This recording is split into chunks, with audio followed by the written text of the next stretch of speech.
the Cybersecurity and Compliance Podcast with Craig Petronella. Learn about the most current IT security threats in ransomware, phishing, business email compromise, cybercrime tactics, cyber heist schemes, social engineering scams, as well as hints and tips from leading professionals to help you prevent hackers from penetrating your network and dropping ransomware or malware payloads. This podcast will arm you with the best info to defend your network against the latest cyber crimes. Don't forget to like and subscribe. And now, here's your host, Craig Petronella. You're listening to Cybersecurity and Compliance with Craig Petronella. Visit us online at petronellatech.com. Well, good to connect with you, Dan. Yep, absolutely. So tell me more about Vetter Price.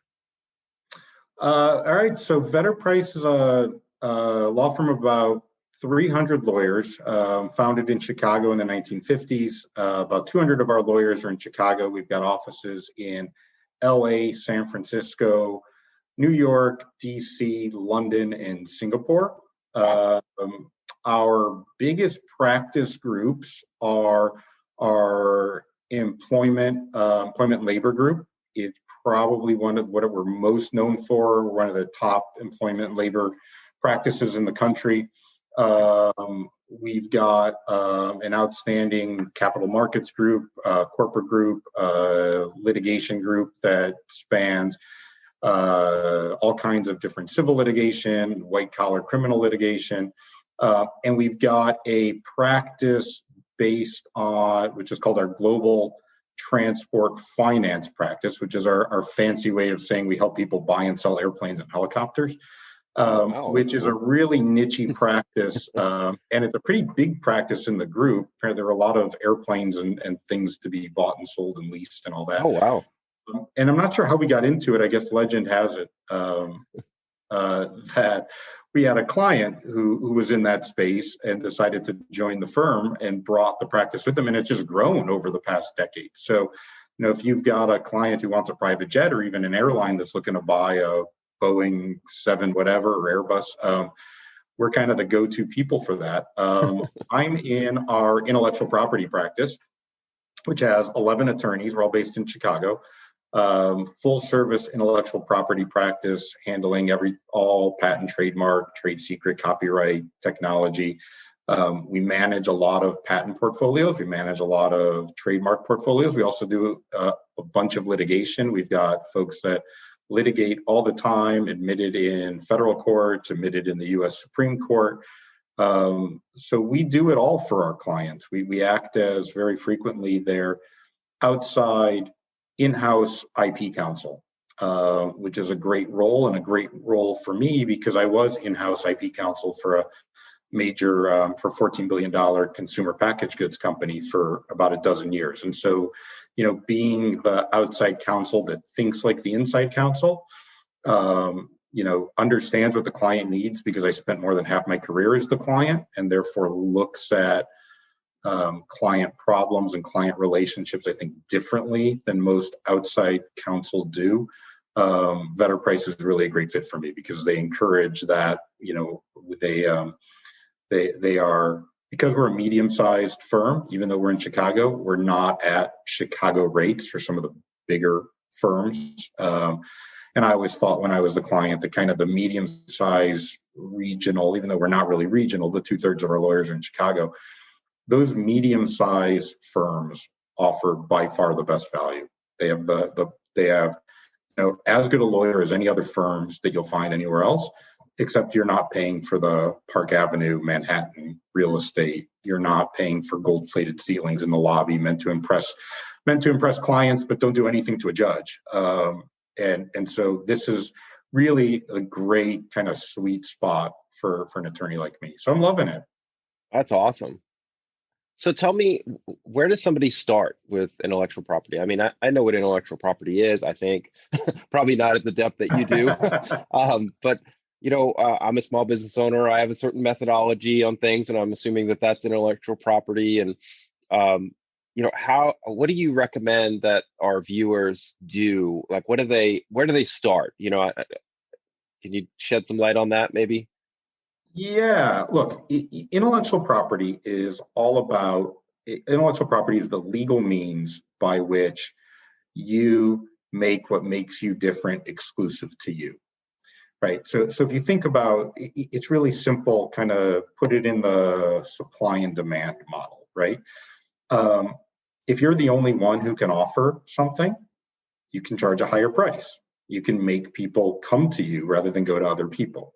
Okay, so intellectual property is the way the legal system, and there's different aspects of intellectual property, which I'll talk about in a second, but it's the legal system by which you make sure other people aren't doing the things that you do. And if you can keep other people from doing the things that you do, you can get market share and you can charge higher prices, right?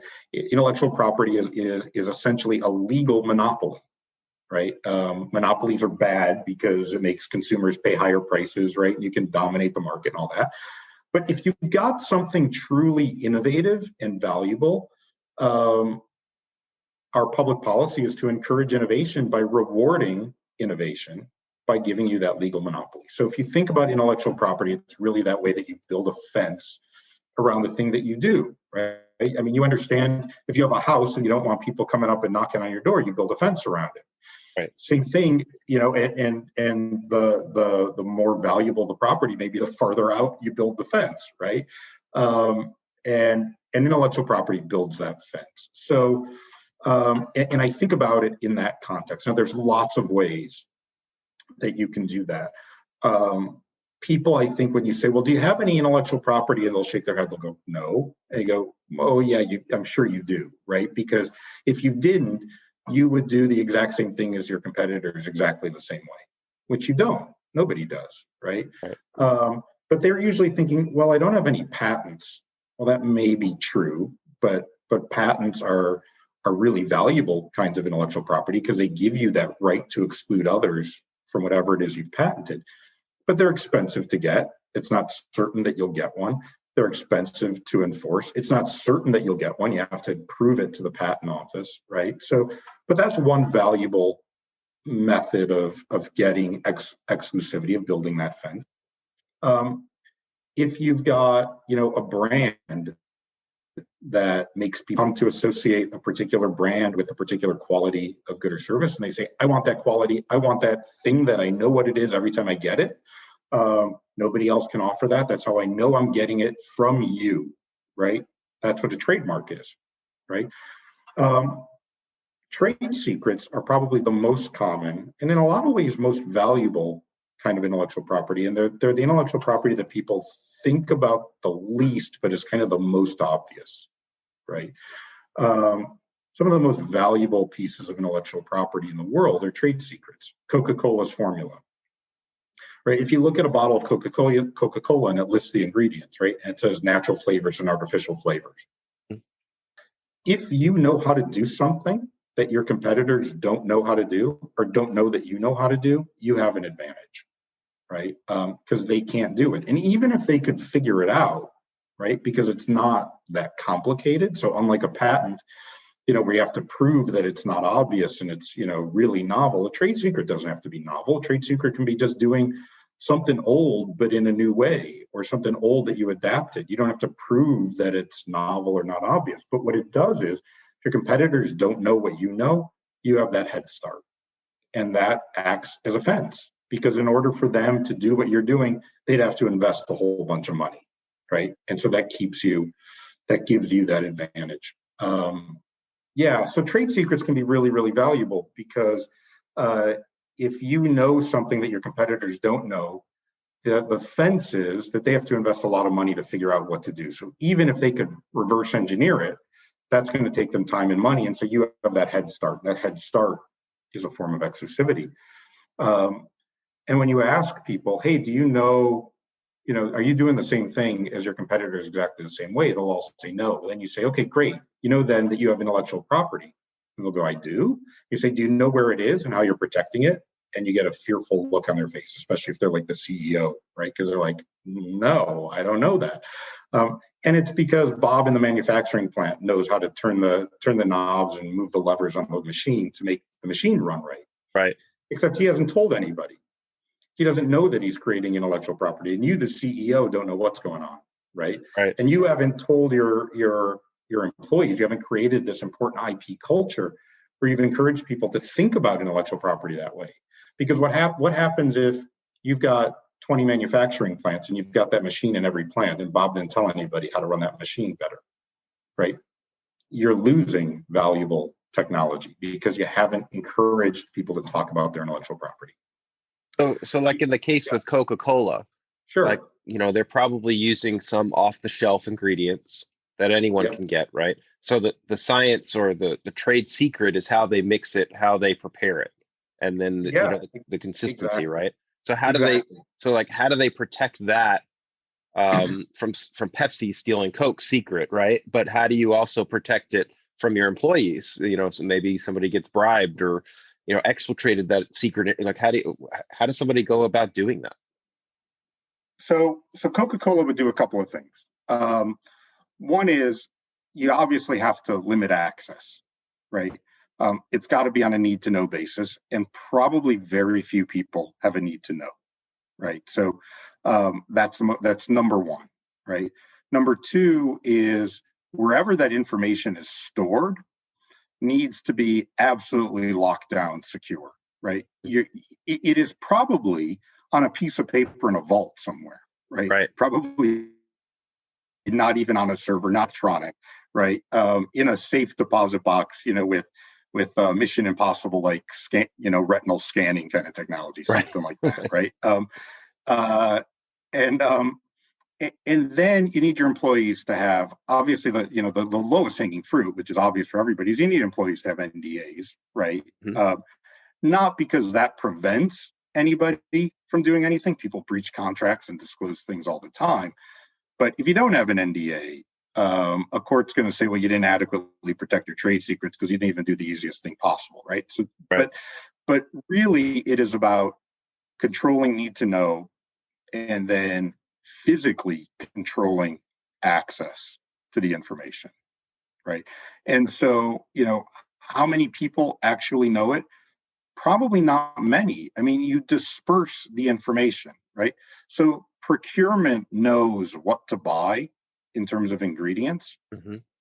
Knowing what to buy in terms of ingredients doesn't help you any. I know the ingredients that might go into chocolate chip cookies, but if I mix them up the wrong way, it's going to taste awful, right?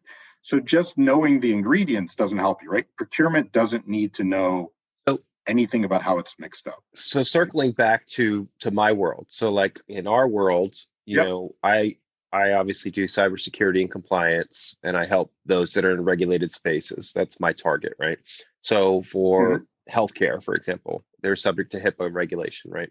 So if we go back to the onion concept, I like to talk about the onion concept, which is layering different things together, different ingredients together. And like you talked about Coca-Cola, maybe only people might know the ingredients, but they don't know the quantities or how to apply the ingredients in a certain methodology to produce the same result over and over. So in my world, in regulation, there might be off-the-shelf components. There might be a firewall, for example. There might be security software for the endpoint, such as antivirus or anti-malware. There might be something encryption and security control there. So these are obviously things that are some of which are freely available, some of which are open source, some of which are purchased from commercial software vendors and or hardware manufacturers, as well as it goes into physical spaces too. So if we have know-how, methodology, trade secrets, as you had discussed, obviously that we would want to protect that. So how does one go about starting that road when you don't know where to start? What do you recommend? Yeah, that's a great question. So if you look at my background, right, then the top thing is identify IP, right? I've helped a lot of clients with this, and really there are a couple of things. One, first of all, you're right that it's daunting, and so not to sugarcoat it, but sure. If you've got years, months, decades worth of know-how and trade secrets that you haven't documented, right? It's going to be really, really hard to do any kind of, audit to figure out what all those things are. There's Right. too much institutional knowledge. It's too spread out, right? But you have to start But you have to somewhere. start somewhere though, Okay. right? Because like, So, yeah, if one absolutely. person, You have to let's start say use somewhere. me as the example, we've been in business over 18 years, and I'm sure I have a lot of intellectual property stuck in my brain. And if I don't take the Right. step to start documenting and extracting that out of my head, if I get hit by a bus, God forbid, then my company might cease to exist, or we might be at a significant handicap, right? So Right. as we start that journey, is there some recommended training or some methodology that you recommend that we go through before or are my two novice to come to somebody like you first? Like, where does somebody start? Yeah. So first off, you start from the present, right? You can always go back and do the past. That's really, really labor intensive. But as we said, you have to start somewhere. So you Sure. start from the present, right? Going forward, starting today, when you discover a new or better way of doing something, you document it, right? Now, what you do with that documentation is a separate issue. As we said, Coca-Cola has to monitor where that documentation is, where it's held, who has access to it, but it's got to be written down somewhere, right? Right. So what you do is starting today, you train your employees, first of all, about what intellectual property is, why it's important. You create that culture of intellectual property, right? Where they are attuned to the fact that they are doing something that is existentially valuable to so then starting today, when people think of new things that create value for the company, they document it somewhere. In the old days, you would write it down in a lab notebook, right?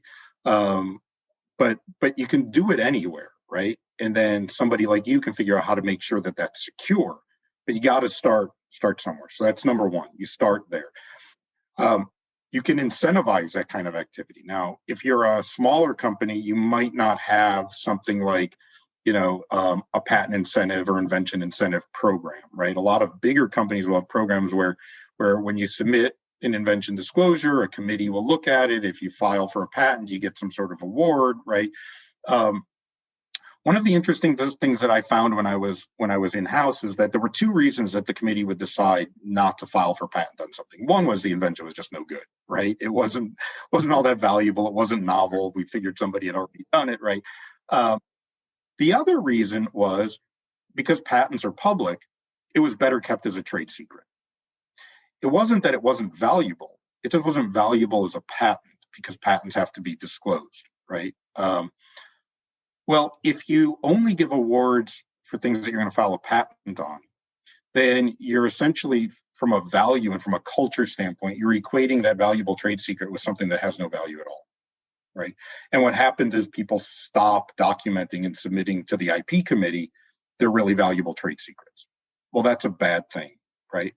So what we did is we instituted a trade secret award as well as just a patent award. Which turned out to be a really kind of novel approach to things, because I talked to a lot of people, they're like, no, we don't do that. And then the question is, well, why? Right. Now, all of a sudden, people were disclosing things that they knew we probably weren't going to file for a patent on, but they knew that they would benefit anyway, right? And you're not talking a lot of money, Right. maybe a couple of $100, right? And it was a rounding error for a big company that had a big, R&D budget anyway, but it's important to the employees, right? And that's part of that. Managing the IP culture, right? Mm-hmm. So that's one good way of where you start. You say, I'm going to implement this program so that starting today, I'm going to get my trade secrets, right? Okay. You're going to write those down. The other thing that you do is, and I've done this with a number of clients, is I've sent them a questionnaire, and it's like 2 to 3 pages, and it's not legalese, it's plain English. And it just asks questions like, what do you do that's different that gives you value? What are the things that enable you to make something better, faster, cheaper, right? What are the technologies you use that if your competitors knew would be harmful to your business, right? And you don't have one person responsible for getting all of that information.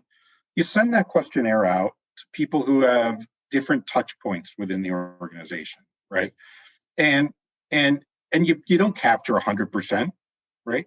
Mm-hmm. But maybe if you capture 50%, you're infinitely better than what you were, right? Right. And so that questionnaire can be enormously helpful in just helping people level set what they've already got. That's how you kind of attack the past part of things, Okay. right? So I would say it's really a combination of a couple of things. One, creating a culture of innovation and intellectual property protection, so people know that it's valuable and are proactive about documenting and disclosing it. Making sure that people do document and disclose it, and then you secure it. And then three, slowly, going through a process where you're asking the important stakeholders to fill out some sort of a questionnaire. And there's no time frame, right? I mean, you haven't been doing it for 20 years. It's not like you send it out and say, I need this by tomorrow, right? Right. You have people take their time and do it. And you slowly attack the past. If you do those three things, creating a culture of innovation, rewarding trade secret disclosures and securing them, and attacking the past with basically a simple questionnaire that you distribute to the stakeholders, you will go a long way towards identifying what those valuable trade secrets and pieces of intellectual property are. And so say you go through the exercise, which is fantastic information. So you go through the exercise, you incorporate that into your business, into your culture, like you suggested. Is the protection mechanism of a trade secret the same as going after a patent? Like, how do you protect that trade secret or secrets that you've discovered? Right. So a patent, if you infringe a patent, that means that you are practicing the invention that's patented. You can do that, and frequently do, without even knowing that there's a patent out there. Right. There's no intent involved, right? You practice the invention, somebody says, hey, I've got a patent on that. Then you go to them and sue, whatever, right? There is an intent, an act, like a bad act that is associated with trade secret misappropriation, right? You need to have taken the trade secret in a way, so it was disclosed to you in a way that it shouldn't have been, or you acquired it in a way that you shouldn't have, and then you used it, right? So in order to enforce your trade secret, you need to do really two things. One, you need to protect it to make sure that other people aren't disclosing it, because if they're disclosing it, then that's where the misappropriation comes from, right? And then number two, you're going to have to aggressively act against people that are using it improperly, who have acquired it improperly, right? If somebody reverse engineers a trade secret, right, you can't do anything to stop them, right? That's the downside of a trade secret, right? Is that the only way that you're protecting it is the fact that you're keeping it a secret. So if somebody figures it out, they figured it out. The benefit of your trade secret is, well, you've had a head start, right? So that's valuable. Oftentimes, when your trade secrets are the most important invention, and especially where they're easily duplicated, or the outcome is easily duplicated, even if you don't do it exactly the same way, you have to continue to innovate, because the trade secret may only be valuable for a couple of years, right? Because somebody can figure it out, right? And if you don't continue to develop more trade secrets, you lose that head start. The name of the game in trade secrets is either you have one of those really rare trade secrets, like the Coke formula, that is just impossible to figure out, reverse engineer, known to maybe 2 people on the entire planet, right? Or you have trade secrets that give you a head start, and you keep innovating to maintain that trade secret, to maintain that head start, because if you don't, somebody catches up and then they pass you, right? That's the majority of trade secrets. They're not valuable for very long, because other people can figure them out. So you continue to innovate. Okay. All right. Excellent information. So the most important thing, Craig, is really you have to protect it. Sure. You have to have NDAs. You have to have taken the steps to protect it. What a court will look at, and let's back up for a second. Patents come from the Constitution. The Constitution says that the government will award to inventors and authors a limited monopoly in order to progress the useful arts and sciences.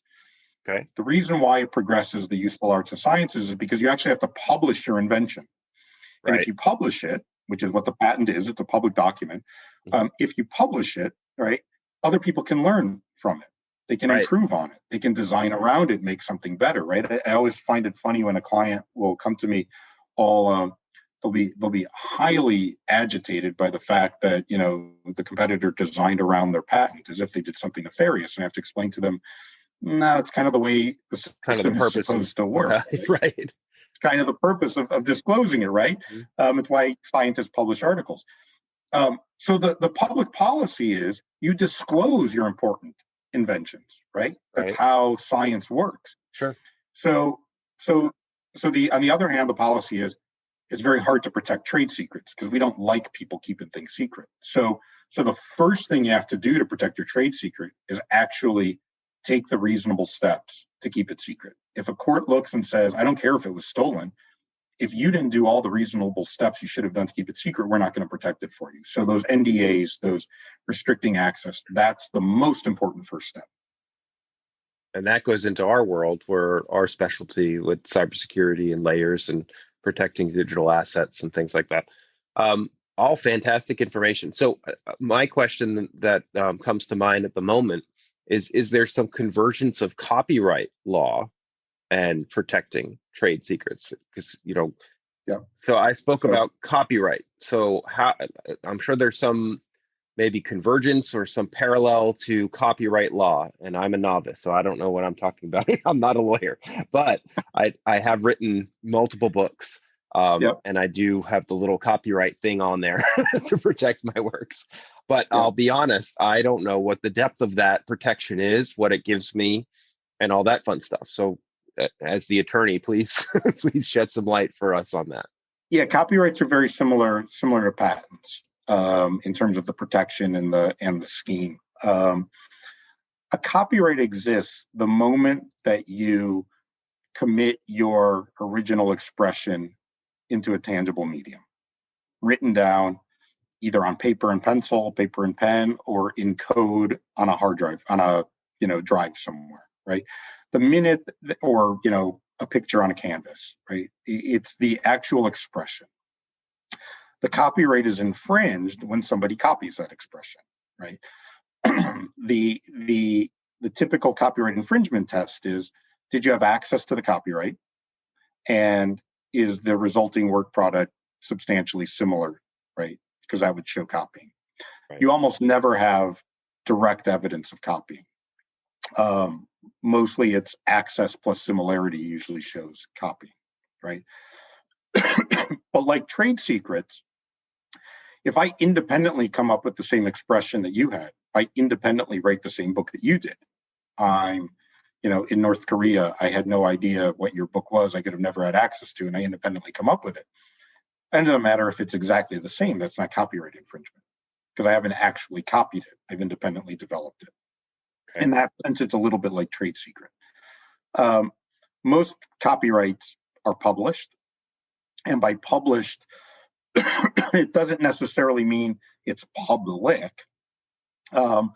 because you could have copyrights in your source code for your software, which you keep as a trade secret, in which case, your copyright and your trade secret kind of coexist.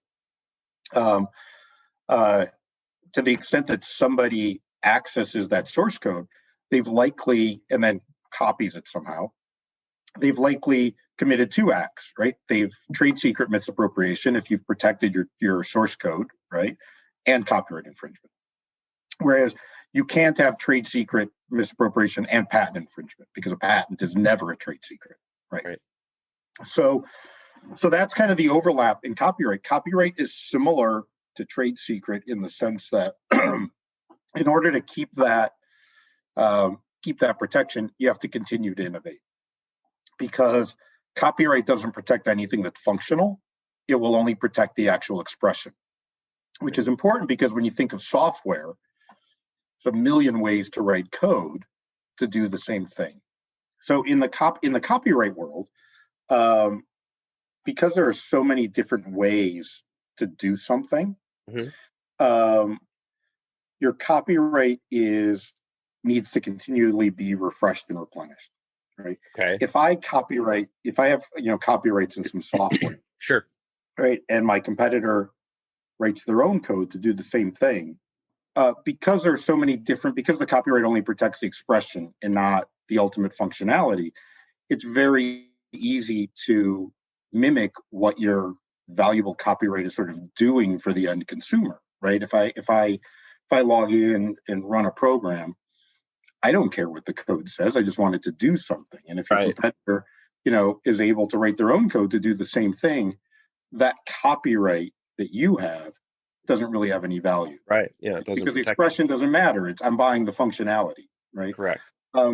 So, your copyright probably enabled you, if it was really innovative, it enabled you to be first in line with that piece of software. Right. Your competitors see what it does. They write their own code to catch up, right? To do what you do. That copyright's now no longer valuable. So what do you have to do? Well, you have to keep innovating, right? You have to keep putting new features and functionality so that you stay ahead of your competitors, right? Which is why, every couple of weeks, Apple wants me to update, to the new version of iOS, right? Because they keep adding things. They have to keep doing that. If they don't do that, right, Android's going to, pass them, right? I mean, that's basically the software upgrade model. It's why you don't just sit tight with software. Now, could be that you've created something incredibly valuable that, you've cracked a nut that your competitors really can't, and the code is, incredibly valuable. Think about, Google's search algorithms, right? Mm-hmm. Some of that AI stuff that is somebody just can't replicate, right? And you're getting better results because of your code. Most software, though, is not valuable in that sense, where the code is really that valuable. But when it is, right, you still want to have your copyright, because you don't want to give your competitor a head start, right? By having them see your code and see how to do it. You have to make your competitors spend money in order to compete with you. Right.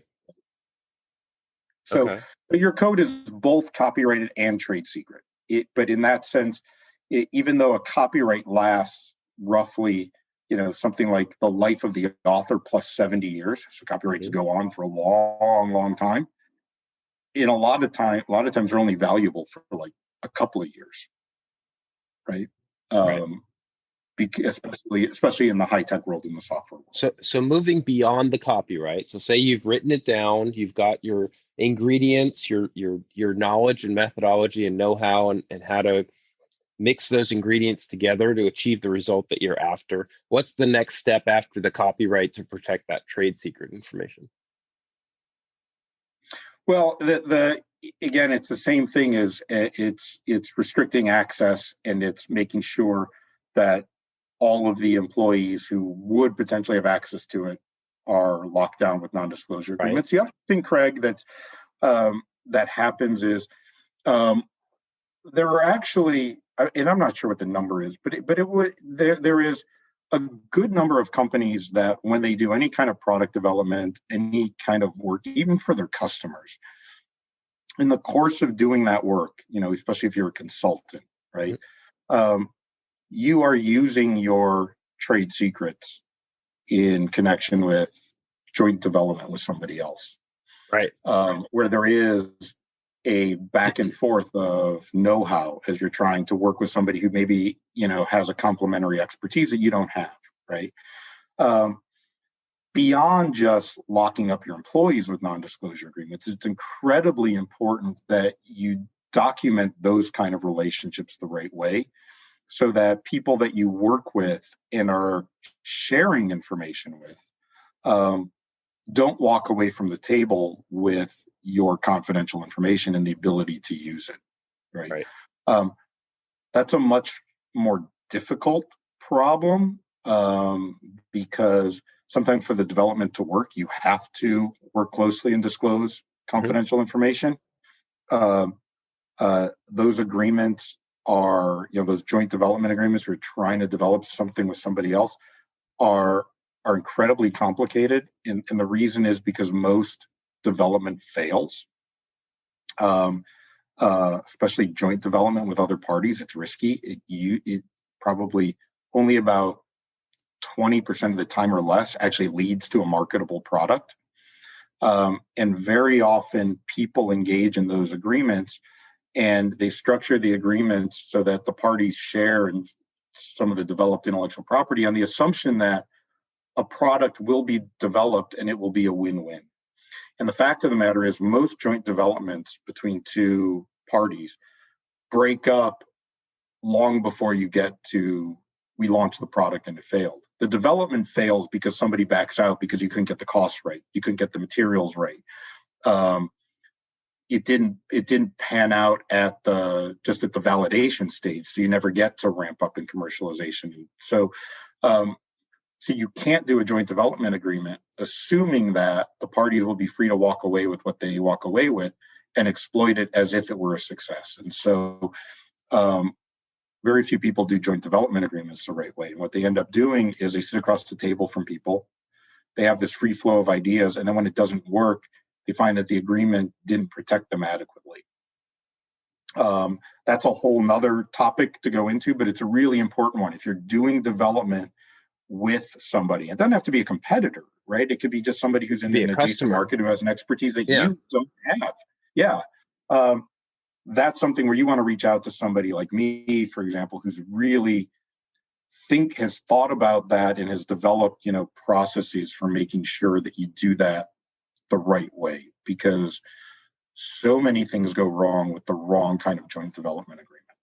So, but those are all parts of making sure you're protecting your intellectual property, protecting your know-how, not letting it outside, your four walls. That can kind of get into maybe licensing, right? So like if you develop so say I develop an application, say a customer comes to us and we develop an application and we find a way to do it faster than the way that it was done before. So that's what they're buying. They're buying the speed, kind of like using Google as an example. So when you type something in Google, you get a search engine result page, right? A SERP. Right. So in the context of this scenario example, we are hired to develop a search engine for a particular client to search on some scientific factors. And we develop the result or the search engine result page on their custom engine that we are hired to build. And we do it in a few seconds compared to what they were waiting before. So the value is the speed, right? And the speed is derived by our intellectual property, our know-how and knowledge on the server side of how to configure that server properly, as well as on the code side. Yep. Okay. So what do you so do you recommend, or maybe this is, like you said, a whole nother conversation because it goes into a whole nother rabbit hole, but it popped in my mind as far as the question goes.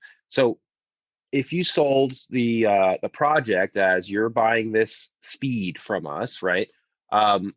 Is there a licensing play or a licensing component to that, such that maybe some or all of it is licensed to them at a fee to use the server? Like, can you comment on that? It is a whole nother conversation, so I'll just kind of hit the highlights. But it is an incredibly important conversation for people in the service industry, right? Which is where the economy is going. Right. Yeah. It's more about providing services than products. If I hire you to do something for me, write some code, create a product, right? I'm hiring you for your service. Very often my expectation is I'm going to own what I pay you for. Right? You're going to develop something for me. I'm then going to own the intellectual property in that thing. Right. By the way, that's not just a service industry issue. That is a product, old school bricks and mortar business, right? Mm-hmm. When I was in the packaging world and a company like Procter & Gamble or Church & Dwight or SC Johnson or Clorox said, we want a new bottle that does X, right? New bleach bottle, a new spray bottle. Coca-Cola wanted a new bottle for Powerade, right? And they went to us because we were the bottle design and bottle maker experts. They would want to own that bottle, right? So either way, right, you can see what the customer's motivation is, and it makes sense, right? Theoretically, it makes sense. You're going to do something for me. I don't want you to then develop it and go sell it to my competitors, Right. Right? What am I paying you for? That's right. Then, right? Okay. On the other hand, there are certain things that you do that are embedded in that technology, which are your ordinary tools. The things in your toolbox that you do all the time that make you who you are and make you do what you do. So let's talk about, for example, if Coca-Cola wants a new bottle, right? And they say, okay, it's got to look like whatever, because they've got their own branding. And it's got to have these specs, right? It has to have a certain amount of strength. It has to, have a certain amount of temperature, because things are hot filled, to kill germs and stuff, right? It's got to have, it's got to take up a vacuum, because then the things are cooled, right? So all these bottles are always, moving back and forth, right? There's a lot of specs that go in. And they may have sort of an idea of an overall shape, but that's about it, right? Okay, fine. If I create that bottle for you, I'm going to use my tools in the toolbox to make sure that that bottle performs the way that it's supposed to perform. I know how to, create panels in the side that take up that vacuum without influencing, how the label looks when it's wrapped around. I know how to create a base that will flex up and down, that will still allow it to stand up and not, end up distorted, right? Right. I know how to create the threads so that you can use a much smaller cap without, creating pressure that pops off. Because, if your threads are really deep and you need a bigger cap, that's just, more plastic and it's more cost, right? Yep. Right. I know how to blow it, in a big wheel that, blows these plastic molds into bottles very, very quickly, right? I know how to do all that. If I do an agreement with you, Coca-Cola, where I say, all the intellectual property that I develop in the course of making this bottle for you, you own. How many years more am I in business when I've just given away all of the know-how that I've continuously improved, right? That I've used out of my toolbox, right? Mm-hmm. That's suicide for a company, right? Yeah. So what typically happens is you'll say, I will give you an exclusive supply, or I'll even let you own the design, right? Just the shape. But anything that would constitute, for example, manufacturing technology, manufacturing know-how, those are things in my toolbox that if I improve on that, I'm going to own. Because the next customer that comes along, I need to know how to make a bottle better. If I don't continually learn how to make bottles better, I'm going to be out of business, right? You can't have that. Mm-hmm. To your point, though, I might give you a license to that technology so that you can use what I've learned, right? Especially if you need somebody else to supply you that bottle, right? Because some of these big companies won't do a sole source arrangement. Right? They're too huge, right? It's too risky. So they'll say, well, I need, to put your competitor in business to make this very bottle that you developed for me and have all this IP in. And you go, whoa, I'm not going to give my crown jewels to your competitor, right? To my competitor, right? So that they could compete with me. So very often what you'll do is you'll say, I will license certain technology. I will license patented technology, things that are already public. I'll license the design. And there may be certain know-how that I'm willing to tell your competitor, but not all of my crown jewels. But in order for me to do that, you have to guarantee me 70% share of your supply, right? Because otherwise it's not worth it for me. Right. And I can use that leverage because I'm better at creating bottles than my competitor. You want to work with me, right? But I'm not going to teach them all of my tricks, because then they're going to go use that and compete with somebody else. Right. So anytime you have any kind of agreement with your customers where you're developing things, kind of the end product, how it appears to the consumer, which is usually more kind of ornamental design, that's not really where the secret sauce is. Right. That's sort of one end of the dividing line. And really, when you think about it, that's what your customer wants. Your customer wants to own what the consumer-facing piece is, right? Because that's where they build the brand around, right? but the back office, how it works stuff, they probably don't really have an interest in. Even though they say they want it, they probably don't need it, right? And they wouldn't know what to do with it even if they had it. And so that's where you as a supplier have to really drive a hard bargain that says, look, there are certain things I will give you. There are certain things that I won't give you and that I'm going to keep. And those are always going to be mine. And no matter if I improve on them in the course of doing this work that you paid me for, this is why I'm in business, is to continually learn and get better, right? Most customers, when you explain it and explain what they actually need and why they need it, are sophisticated enough to understand that. It's not always an easy conversation. Sometimes it goes on a lot longer than the salesperson would like, because next thing you know, you bled into the next quarter and they didn't get their deal done. But that's an important conversation to have, and it's a very, very typical conversation to have. Okay. Well, this has been awesome. I just really appreciate you joining and shedding light on some of these topics that I'm sure that my listeners have tons and tons of questions. So tell us all how to reach you. How do we reach out to you and contact you to get consulting from you and hire you to help them? Yeah, absolutely. Thank you. So my email is dshulman, DSHULMAN at vedderprice.com, VEDDERPRICE.com.